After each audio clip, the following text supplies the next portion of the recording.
Hey y'all, it's Foundaion. I'm back with another review, and today's review is going to be on Becca Radiant Satin Finish Foundation. Whoop, a mouthful there. It's in the color Sienna. Now, I want to put this out there that Sienna in the color range does not translate into other collections.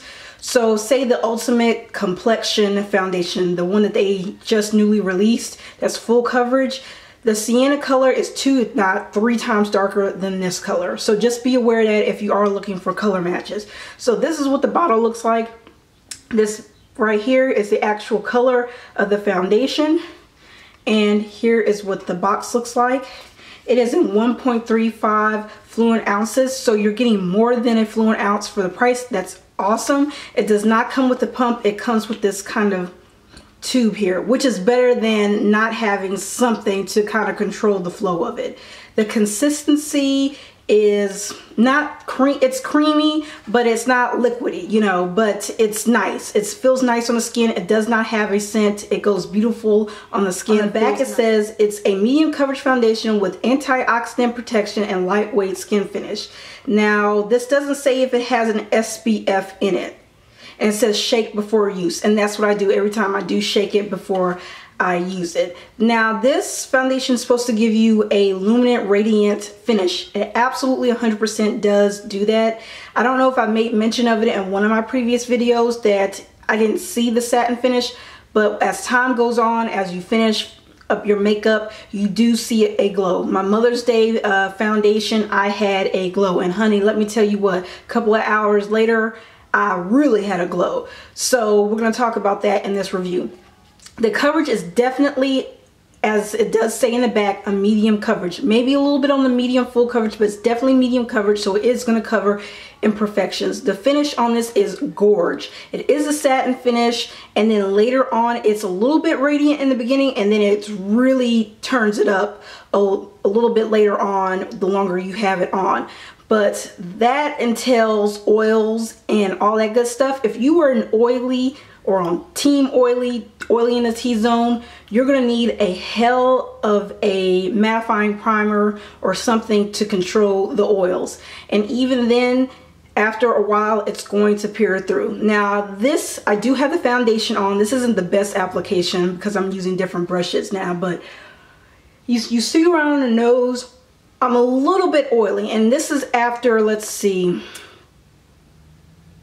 about 4 to 5 hours. So I really mattified my T-zone like crazy. I used Milk and Magnesia. I used the Estee Lauder Mattifying Primer in the center, and this actually came out pretty decent.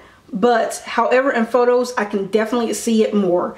And if you are team oily or you are combo, you're going to have to mattify and put a mattifying powder on top of it. And I think that has helped too. I put the NARS light reflecting powder in the center in the T-zone, and that mattifies like nobody's business. So I had to triple mattify. I had to use the Milk and Magnesia, a mattifying primer, and a mattifying face powder. And I'm not talking about the cheap ones. I'm talking about a good one. Or it doesn't even matter if it's cheap, as long as it works for you and it works well at keeping the oil at bay. You're going to need it.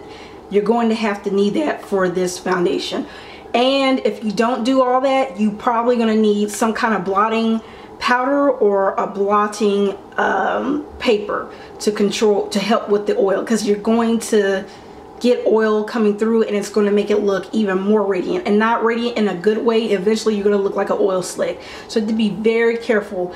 When I got home from Mother's Day, I didn't look like overly oily, but I had an intense illuminating glow where it just didn't look good to me. It was just too much. Maybe for the camera, maybe for on the beach, it wouldn't be so bad, but it was just too much for me. So if you're normal and you're dry skin, this is something you need in your life. But if you're combo to oily, I would say pass on this. It's a beautiful foundation. It's a beautiful coverage. It is beautiful in photos like nobody's business.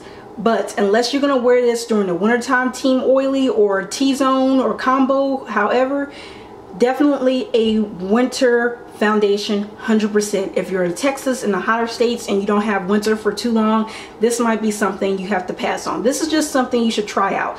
Go to a Sephora, go to whomever you go to that carries Becca, but I know Sephora carries Becca. Get a sample, try it out, and not try it out once or twice. I'm talking about 4 times, because that's what I've tried it out at least 4 times, and I've tried it in different ways to help with the oil control, and I'm always having problems with my oils mixing in with the foundation, creating that radiant, overly radiant finish. But it is a beautiful foundation. I do love it. I am going to use this. I'm going to use it up.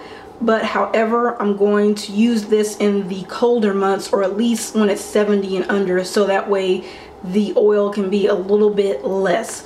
But definitely for someone normal to dry, non-combo, non-oily preferably. But if you are combo to oily and you really want this, you need something that's gonna mattify like crazy. And also you're gonna probably have to wear this in the wintertime. Summertime, this is probably gonna be way too much. This is not mattifying at all. So if you have any questions, please feel free to ask, rate, comment, subscribe if you like, and I will talk to you guys later. Bye.